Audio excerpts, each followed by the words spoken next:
Bismillahirrahmanirrahim. Assalamualaikum warahmatullahi wabarakatuh. Innal hamdalillah nahmaduhu wa nasta'inuhu wa nastaghfiruh wa na'udzu billahi min shururi anfusina wa min sayyiati a'malina. May yahdihillahu fala mudhillalah wa may yudlil fala hadiyalah. Asyhadu an la ilaha illallah wa asyhadu anna Muhammadan abduhu wa rasuluh la nabiyya ba'dah. Rabbi syrah li sadri wa yassir li amri wahlul 'uqdatam min lisani yafqahu qawli, amma ba'd. Jamaah rahimakumullah. Pertama-tama kita panjatkan puji syukur kita kepada Allah Subhanahu wa taala. Di hari ini kita masih diberikan limpahan kenikmatan sehingga kita bisa melakukan kewajiban-kewajiban kita di bulan yang penuh kemuliaan ini. Syukur kita juga kepada Allah Subhanahu wa taala, kita diperkenankan bertemu dengan Ramadan, dan pada hari ini sampailah kita di hari-hari terakhir dari Ramadan. Semoga Allah mencatat semua amal ibadah kita, amal perbuatan baik kita, puasa kita, salat kita, tilawah kita menjadi amal kebaikan yang akan memperberat amal timbangan baik kita di hari akhir nantinya. Jamaah rahimakumullah. Di hari-hari terakhir Ramadan ini tentunya kita telah melewati beberapa hari yang lalu dengan penuh maksimal, dengan penuh amal ibadah yang optimal. Dari puasa kita, tilawah kita sudah hatam 2 juz, 3 juz, 4 juz. Ada yang mungkin satu hari 1 juz. Mari kita di beberapa hari terakhir ini kita tingkatkan lagi. Semoga kita bisa mendapatkan kesuksesan nanti setelah kita selesai daripada Ramadan. Sabda Rasulullah SAW, innamal a'malu bil khawatim. Sesungguhnya setiap amal tergantung pada akhirnya. Karena itu salah satu doa Rasulullah Sallallahu Alaihi Wasallam yang selalu beliau panjatkan, Allahumma ja'al khaira umri akhirahu wa khaira amali khawatimahu wa khaira ayyami yauma alqaka fih. Ya Allah, jadikanlah sebaik-baik umurku adalah umur yang terakhirnya, dan sebaik-baik amalku adalah amal penutupannya, dan sebaik-baik hariku adalah hari di saat aku bertemu denganmu. Jemaah sekalian, di tengah-tengah konsentrasi kita yang tentunya ingin menutup Ramadan ini dengan kesuksesan, dengan amalan-amalan yang lebih maksimal lagi, dengan amalan-amalan yang lebih optimal lagi, terkadang ada aktivitas-aktivitas yang dapat mengganggu kegiatan-kegiatan kita tersebut.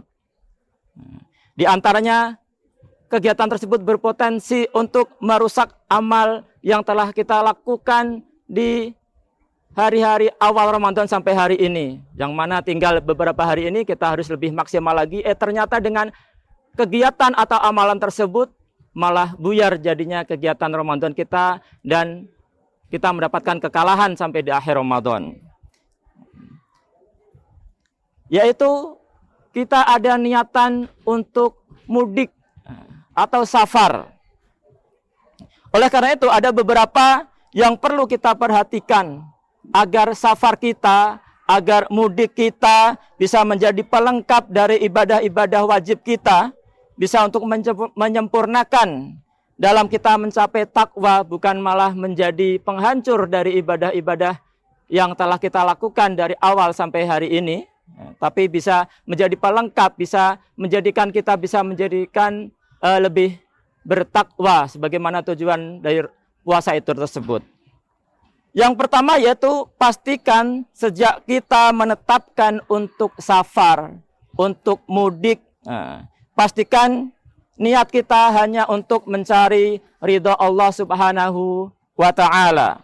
Sebagaimana hadis yang sudah masyhur, innamal a'malu binniyat. Pastikan niat kita untuk mencari ridha Allah Subhanahu wa taala, silaturahim kita, berbagi kita hanya karena Allah Subhanahu wa taala. Jangan sampai niatan yang jelek nantinya akan menghancurkan Ramadan kita secara keseluruhan. Mungkin kita ingin safar, ingin mudik dengan tujuan ingin pamer, berbangga dengan keberhasilan kita di kota. Na'udzubillah min dalik. Yang kedua, jamaah rahimakumullah, bagaimana safar kita bisa bernilai ibadah, bisa menjadi kesuksesan kita di akhir Ramadan. Pastikan bekal kita, bekal yang bernilai takwa. Allah saja menyebutkan dalam ibadah haji untuk berbekal takwa, sebagaimana dalam firman-Nya, Al-Hajju Ashhurum Ma'lumat. Dalam ayat selanjutnya, wa tazawwadu fa inna khairaz zadi taqwa. Nah, bekal takwa itu adalah bekal materi yang kita pakai, bekal materi yang kita bawa. Pastikan bekal itu halal dan kita belanjakan ke yang halal juga. Jamaah rahimakumullah, karena sedikit harta yang haram yang kita pakai, yang kita makan, yang kita konsumsi, itu akan berpengaruh pada ibadah kita dan akan merusak semua amal ibadah kita. Jamaah rahimakumullah. Yang ketiga, bagaimana safar kita atau mudik kita bisa bernilai ibadah nantinya? Jangan lupa untuk kita berwasiat. Kalau nanti kita bepergian beberapa hari, beberapa malam, maka hendaknya ada wasiat yang kita tulis, khususnya tentang hal-hal yang menyangkut tanggung jawab kita kepada sesama. Sehingga diingat, oh ada utang kepada teman, oh ada janji kepada saudara. Kita tidak bisa memastikan apakah kita nanti ketemu lagi. Sehingga kalau ada tulisan, nanti ada yang menyelesaikan janji-janji kita, hutang-hutang kita. Selanjutnya yang keempat, jamaah rahimakumullah, upayakan kalau bepergian itu ada teman atau tidak sendirian. Teman yang baik tentunya, teman yang siap bantu-membantu, yang akan menasihati kita ketika kita terjebak dalam hal-hal yang haram. Sebagaimana yang disabdakan Rasulullah SAW, Al-mar'u ala dini khalilihi, falyandur ahadukum man yuhalilu. Bahwa seseorang akan mengikuti perilaku orang yang sering bergaul dengannya. Setiap orang dari kalian memperhatikan siapa kawannya tadi, bergaul dengan siapa. Selanjutnya yang kelima, bagaimana safar kita atau mudik kita bisa menjadi mudik yang baik, menjadi tanda kesuksesan kita mengakhiri Ramadan. Pastikan juga kita berpamitan ataupun menyampaikan ke tetangga bahwa kita akan pergi, akan mudik, akan safar. Saling mendoakan, astaudi'ukallahu la tadi'u wada'i'uhu. Artinya, aku titipkan kamu kepada Allah yang tidak akan tersia-sia apa yang dititipkan kepadanya. Kemudian ketika keluar rumah juga berdoa. Kita perbanyak doa semoga safar kita yang jauh, safar kita yang berat ini dimudahkan oleh Allah Subhanahu wa taala. Doanya, bismillahirrahmanirrahim, ala Allah, la haula wala quwata illa billah. Pastikan juga ketika naik kendaraan, sebagaimana dicontohkan oleh Rasulullah SAW. Ketika di atas ontanya, beliau bertakbir 3 kali. Allahu Akbar, Allahu Akbar, Allahu Akbar. Dan melanjutkan dengan doa, Subhanalladzi sakhkhara lana hadza wa ma kunna lahu muqrinin wa inna ila rabbina lamunqalibun. Allahumma inna nas'aluka fi safarina hadza albirra wat taqwa wa minal amali ma tarda. Allahumma hawwin alaina safarana hadza watwi anna bu'dah. Allahumma antas sahibu fis safari wal khalifati fil ahli. Allahumma inni a'udzubika min wa'sa'is safar wa ka'abatil mandar wa su'il munqalabi fil mali wal ahl. Jamaah rahimakumullah. Nah, dengan doa tersebut kita minta perlindungan kepada Allah, minta kemudahan dalam safar kita, dalam perjalanan kita, minta kedekatan jaraknya, minta perlindungan untuk orang-orang yang kita tinggalkan di rumah. Jamaah rahimakumullah, ibadah-ibadah wajib kita selama Ramadan harus tetap terlaksana, terjalankan dengan optimal, dengan maksimal. Jangan mentang-mentang kita safar, terus ibadah kita seadanya atau asal-asalan saja. Kan tapi ibadah kita harus tetap terjalankan, terlaksana dengan maksimal. Puasa kita, tilawah kita, dan ibadah-ibadah yang lainnya.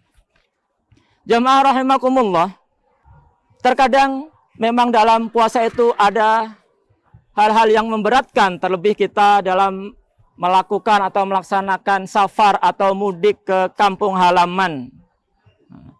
Maka ada beberapa keringanan buat kita saat kita safar, baik itu ketika bersuci, baik itu ketika sholat, dan puasanya itu sendiri.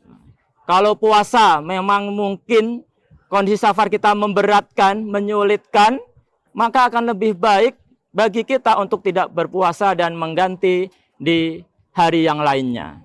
Jamaah rahimakumullah, untuk sholat, pastikan yang terbaik saja. Kita boleh mengambil keringanan jamak dan qashar, dan pastikan semua di awal waktunya. Jamak, contoh kita menjamak, mengumpulkan antara duhur dan asar di takdim, maka kita pun harus melaksanakan di awal waktu duhurnya. Kalaupun takhir, di awal waktu asarnya. Sebagaimana firman-Nya, sebagaimana sabda Rasulullah SAW, as-salatu fi awalil waqti ridwanullah. Salat di awal waktu akan mendatangkan cinta Allah. Puncak cinta Allah kepada hambanya adalah keridhoannya. Untuk bersuci, kalau memang tidak mendapati air atau susah mendapatkan air, maka boleh tayamum. Jamaah rahimakumullah, agar safar kita bernilai ibadah semuanya, menjadi penyempurna ibadah di akhir Ramadan kita, bukan malah menjadi perusak ibadah Ramadan kita. Mungkin karena macet, kita banyak mengeluh, atau tidak sengaja mobil kita atau kendaraan kita tertabrak dari belakang, atau kita yang tersempet. Kita tidak marah. Kita harus bisa menjaga hati kita sehingga safar kita tetap bernilai ibadah untuk kita menyempurnakan akhir Ramadan kita, bukan malah merusak Ramadan kita. Jangan sampai amalan yang mubah ini, mubah bukan sunnah apalagi wajib ini, justru merusak ibadah wajib kita di bulan Ramadan yang sudah kita optimalkan dari awal. Jamaah rahimakumullah, itu yang dapat saya sampaikan terkait bagaimana kita etika bersafar atau fikih safar, sehingga ketika kita mudik nantinya atau kita berkunjung silaturahim ke keluarga yang jauh nanti sana, kita bisa menjaga amalan-amalan Ramadan kita sehingga kita termasuk orang-orang yang beruntung dan husnul khatimah dalam Ramadan tersebut. Syukran. Al-hafu minkum. Assalamualaikum warahmatullahi wabarakatuh.